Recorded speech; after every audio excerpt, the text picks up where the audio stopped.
Hello everybody, this is Teresa Swan, and what I wanted to talk about was the housing crisis. I got divorced or left my abusive husband in 2010, and I was living with my little boy, so I received housing benefit, and it was about £620 or £650. I was working as part-time as a carer, and that paid the rent. No, sorry, my rent on my flat, 2-bedroom flat, was about a 600, I think, 575. So I didn't receive it all because it paid for it. Now, in this, I'm about to get my third house move in 6 years. All my money from my divorce has gone on paying landlords. I haven't been on any holidays. I've been very stressed. I suffer with chronic fatigue. They say I've got fibromyalgia, I've got a thyroid problem, crumbling things in my back, clench my teeth from all the stress, broken teeth. Anyway, that's not the thing I'm talking about. Moving is very stressful, but I found a letter from 2010 from Social Benefits, so it reminded me what housing benefit was then, and it was £600 and about £50, I believe. 9 years on, it's the same for 2 bedrooms. Well, in 9 years, as all of you know, house prices and rents have gone up hugely.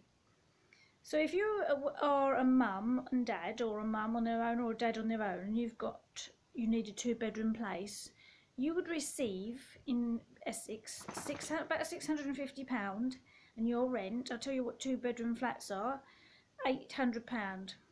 2-bedroom house is 850. No, sorry, 975. This bungalow I'm in, that I'm about to be evicted from, is 875. They're now about 975. Where the hell are people on benefits supposed to get the other money from? People go, they pay it out. Well, that's what the landlords normally say. You have to pay it out of your or the council. You have to pay it out the other benefits you get. Well, who gets enough benefits to pay out about another £300 out of their benefits? They don't, do they? They would starve. So a lot of people probably are not paying all their rent. There's already in Southend and Basildon, that I know of, hundreds of people sleeping outside. This crisis is going to get even worse. My son, who still lives with me, he's working. I'm working part-time. I do psychic readings, so I'm trying to earn as much money as I can, but it's still not enough, so I'm projecting out that I'm going to earn a lot more money, which is what everyone should do. But that's not the point at the moment. We together do not earn enough money to rent somewhere, 2-bedroomed again, because they're now 975, without a guarantor. Now, I do not believe for one moment that everyone has a guarantor who earns over £35,000 to £40,000 we would need for a 2-bedroom place to guarantee us. And even if you did have someone like that in your family, it doesn't mean they want to guarantee you, does it? So there is a crisis. And there's another factor here, is that more and more people now earn the minimum wage, which is about £7.80, I believe, in Britain. So more and more firms have lowered their wages to the £7.80 instead of where they might have been paying someone by now about £12, £13 an hour. So more and more people, even if there's 2 of you working 40-hour week, do not earn enough to pay your rent, unless you want to live.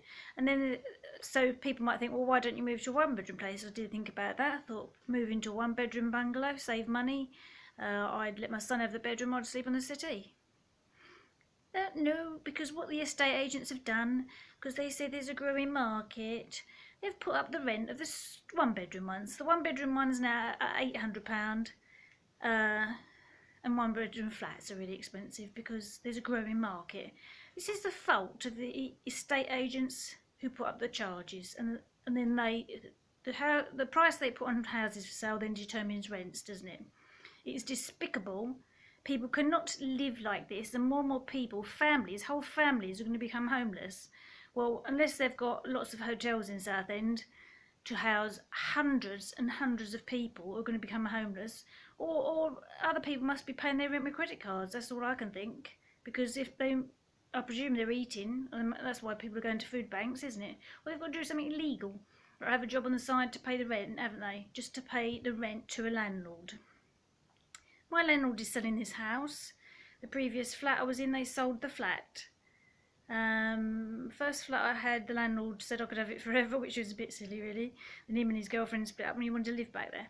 But this happens all the time. You have to pay letting agent fees, so I've got to pay. So this will be my third lot of letting agent fees in 6 years. Not on, because I don't have the money anyway. It is despicable, and the way it's going, because I personally have just met recently a couple who have got 2 children and their rent is less than mine because they can't afford to pay it. She's on benefits. They're on benefits, sorry, they can't afford to pay any more than that, but the landlord keeps telling them he can get 900 and something for it. Well, at the moment he's letting them live there, but how long is he going to do that for if he thinks he can get another about £150 off someone else and he'll make them homeless? It's just something has got to happen, hasn't it? Rents have got to come down, they've got to be greatly lowered. For example, I found out recently, and I saw this with my own eyes, that a 3-bedroomed council house rent on that is about 20 or 50 pound a month. So that's what the council value a 3-bedroomed house at. A 3-bedroomed ordinary looking house in Canvey, Benfleet, Basildon, Corringham, Stamford-le-Hope, Leigh-on-Sea, Southend is about £1,200. That's 3 times what the council was saying their house is worth. Their council houses, which are usually good houses, is worth a month in rent. So if we go by their way of thinking, then how the hell do letting agents and estate agents decide that the 3-bedroomed houses should cost so much to buy or should cost so much in rent?